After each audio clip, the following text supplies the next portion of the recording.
so welcome back to Morning Ride Tuesday's edition. And we've been joined via a phone conversation. We've been joined by Mr. Mekumi Kidochukwu Prince, MD CEO of Just Fix It Synergy Nigeria Limited, and a water sanitation and hygiene wash expert.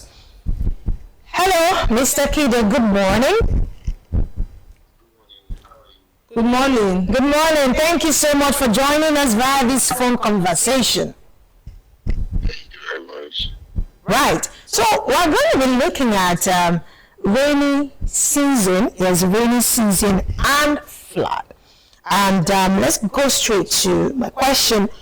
We're in the peak of the rainy season, and as a wash, that is the water sanitation and hygiene experts that you are, how would you describe the flooding situation we are currently experiencing across many parts of Nigeria?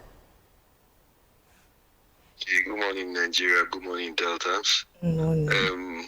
Flooding in Nigeria has become a perennial thing caused by several factors. There are human factors to it. There are the environmental factors, could be natural, if we tell it that way, but it's as a result of an increased torrential rainfall over a short period of time. And also because we have increased our rate of urbanization at a very high rate over a short period of time, the Earth's way of balancing some circumstances like this has been distorted.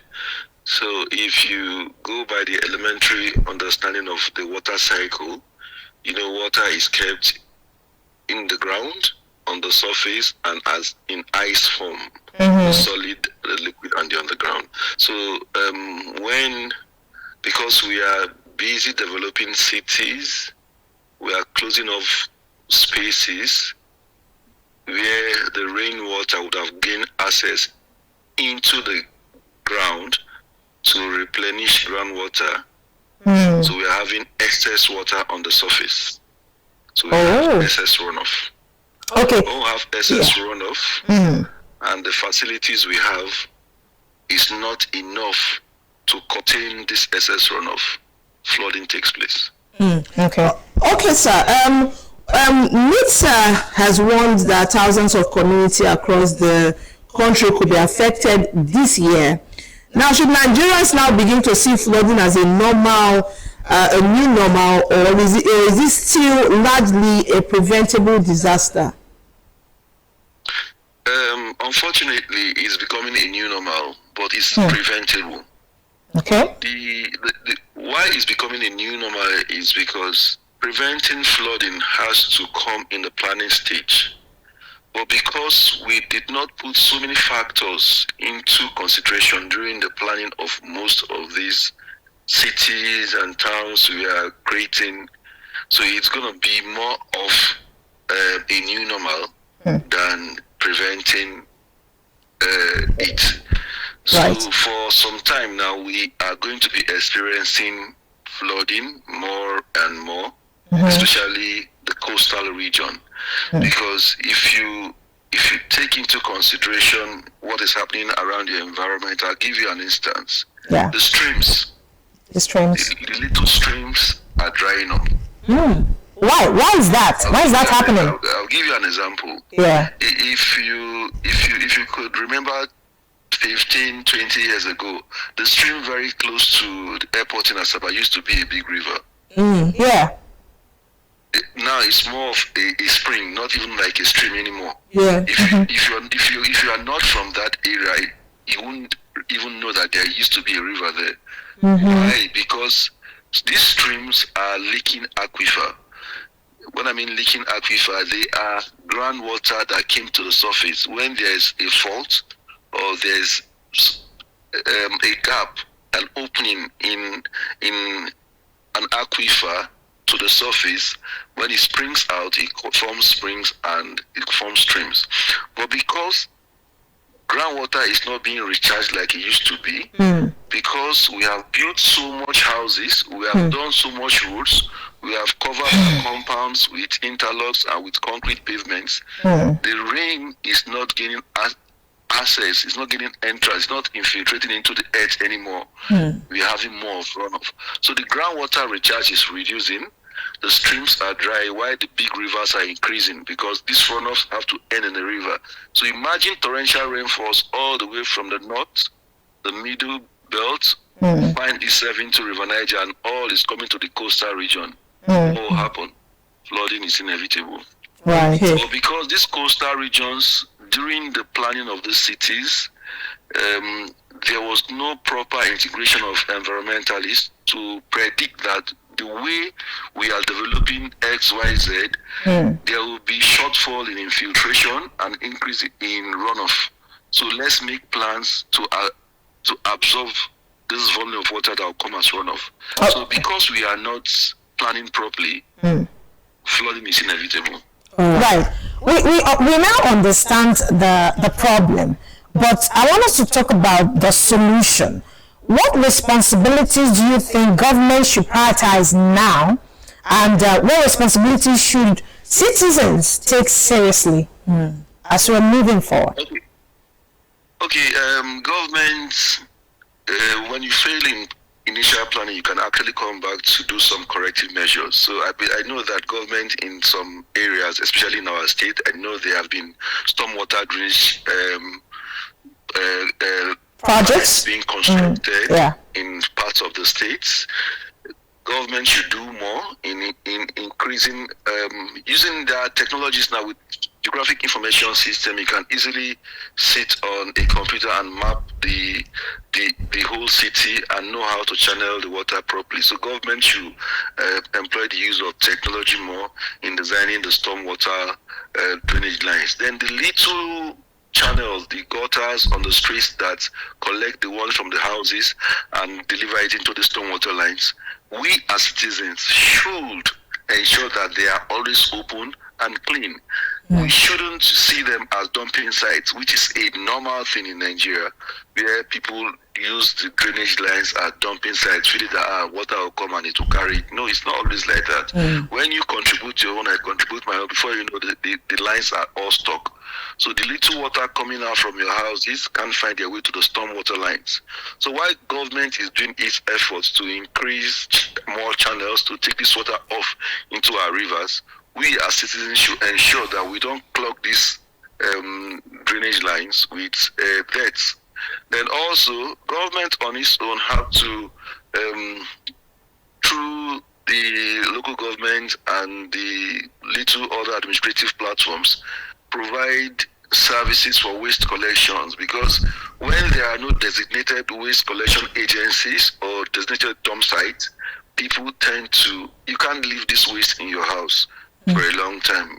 It gives foul smell, attracts rodents and whatever. So people have to find a way to dispose their waste. So government also have to, on their own part, create a sustainable platform, outsource these services to private sectors, so that waste collection and management, not just collect the waste, also managing the waste, recycling this waste, so that they don't form part of the environmental challenges that will clog the channels and cause flooding. All right. Okay, sir. This year's raining came much earlier, if you would agree, than many people expected. And in one of your recent LinkedIn posts, you expressed concern about the rainfall pattern and even commended Nidment's forecasting accuracy. As a hydrogeologist, what exactly worries you about the patterns you are seeing this year? Okay, I'm not very worried, because if you're an environmentalist, you understand that these things are going to happen. Okay. I always tell people in my post that the earth doesn't forgive, the earth doesn't forget. So whatever you give to nature, it gives you back. So the more we are urbanizing, the more we are, remember climate change is on another side. Yeah. You see the heat waves that happen in Europe. Yeah. So climate change is basic, it's taking place.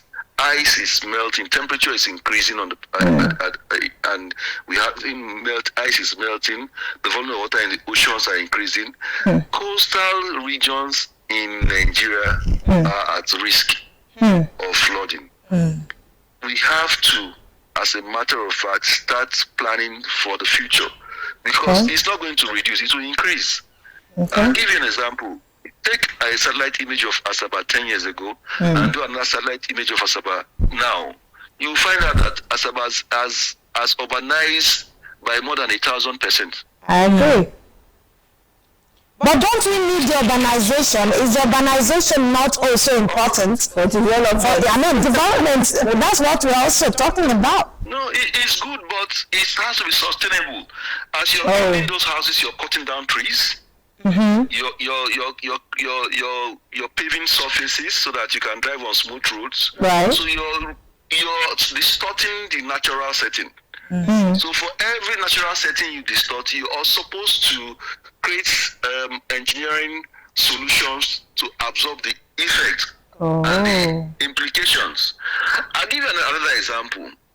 One effect of all these things is also on groundwater, the massive effect on groundwater. When we are having less infiltration, and remember that I could say 98% of Nigerians depend on water for daily use. You just drill your boreholes.